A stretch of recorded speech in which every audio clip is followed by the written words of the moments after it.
folks, and welcome back to Fishing with Den. Today we're back on Den's Pond. I'm going to show you how to set up a basic Waggler rig. Now the Waggler Float is one of these.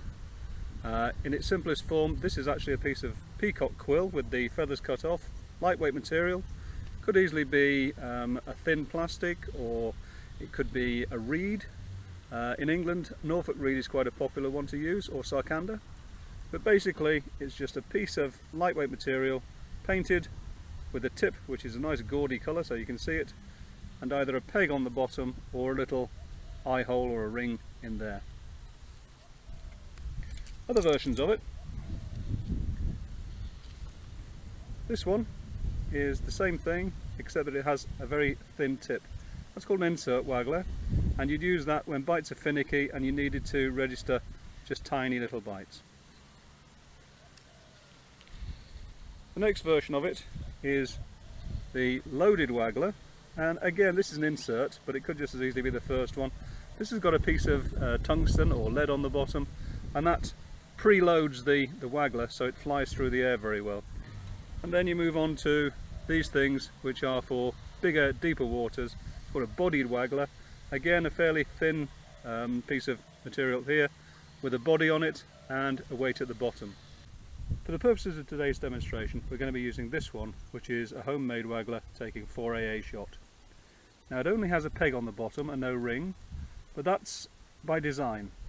What I'm going to do is attach this little device here, which is called a float adapter, just a piece of silicone rubber which you push on the end, and I will push it up further later, but basically that then forms the ring. You can now push your line through that and start to make up the rig. And the reason for it is so that if the conditions change and either the wind gets lighter or darker, you can change the float just by pulling it off. This stays on the line, and so it just makes it so much easier to do. So let's get on with making the rig, shall we? I've pushed the adapter on properly now, and I'm just going to thread the line through the ring like so. It's now able to move up and down the line freely. And before I do anything else, I'm going to tie a loop in the end of the line. Now don't just tie the standard overhand loop, which is just literally that. That's the wrong knot to tie. What you need to do is tie a figure of 8 loop. The way to do that, take the line, make that loop, but this time bring it around and go back through the first loop, and gripping the main loop, pull tight. But before you pull tight, as with anything, just make sure you've wet it. You don't want to burn the line and create a weak spot. Now that knot is far better than the standard overhand loop, and it will break a lot less easily. Now for the hook, instead of tying it straight to the line, for our purposes the easiest way to do this is to take a pre-made hook length. This is a size 14 spade end hook. I've tied a loop on this end. What I'm going to do is pass this loop through this one.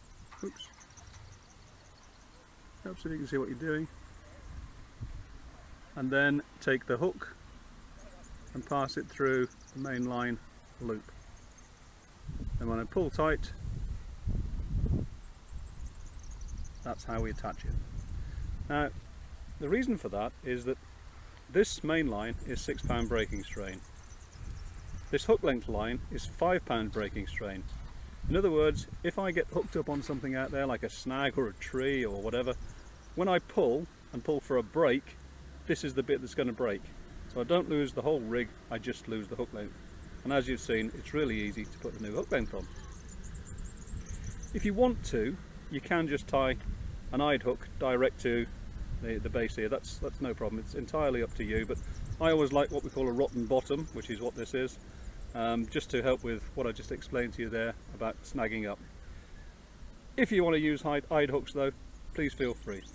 So as I said at the start, this float takes 4AA shot, and this is my shot dispenser containing all the different shot. Those of you with a lot of knowledge of fishing in the UK will see these as lead shot, which isn't allowed. I've replaced all the lead shot with anchor double cut shot, but for any other country, by all means feel free to use lead shot. It isn't banned in other countries. So what we're going to do is we're going to go to the AAA size. Now I happen to know that this water is about 3 feet deep, so I'm going to put the first split shot on, and then a second one,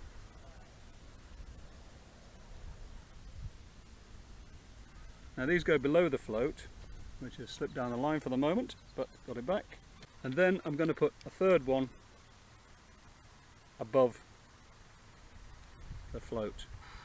That's just a locking shot. So you end up with hook down here and 2 shots below, 1 above. Now, as I said, it takes 4 AA, and that's 3 of it. So that's 3/4 of the weight that the float will take. The remainder of the shot is just there to get the bait down, and also to give it a nice natural fall through the water. This is what gives you casting ability though. Final shot underneath there. In this case I'm going to put a BB immediately below these 2 shots here. Difficult to see for the sun today, but there we go. So that's that, and that's how it's made up. Some people actually create a slight gap between their shots. Personally, I'm not too fussed about that. It seems to work fine for me. Now, going down to the hook, what we're going to do is we're going to use a shirt button shotting style, and for that we're going to use number 6 and number 8 shots down the line. So starting at the float end, I'm going to come down about 30 centimeters, a foot or so, and I'm going to use these shots called stots, which are sort of a cylindrical shot. People tell me I should never bite these things on, but it's worked for me for 50 years. Not good for the teeth though, potentially. And again, another one just below that.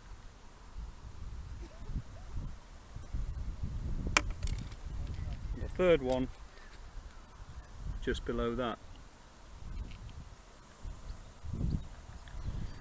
And now we use the half distance rule.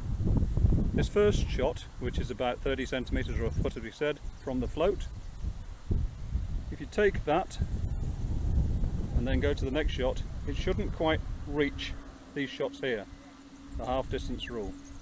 Same for this one, half distance, and then I'm going to put another one on, but this one's going to be a number 8, and that's going to go on to the hook length. Now, if you're using a very fine hook length, this isn't necessarily advisable because it can damage it, but I'm going to put a number 8 shot on here. There's the number 8 shot. This is what we sometimes call a telltale shot, and it's also something which we can use to drag on the bottom of the water to try and slow the float down. So, all in all then, we've got the float set up, got the bulk shot, we've got these dropper shots as we call them, 3 of them down the line to the hook.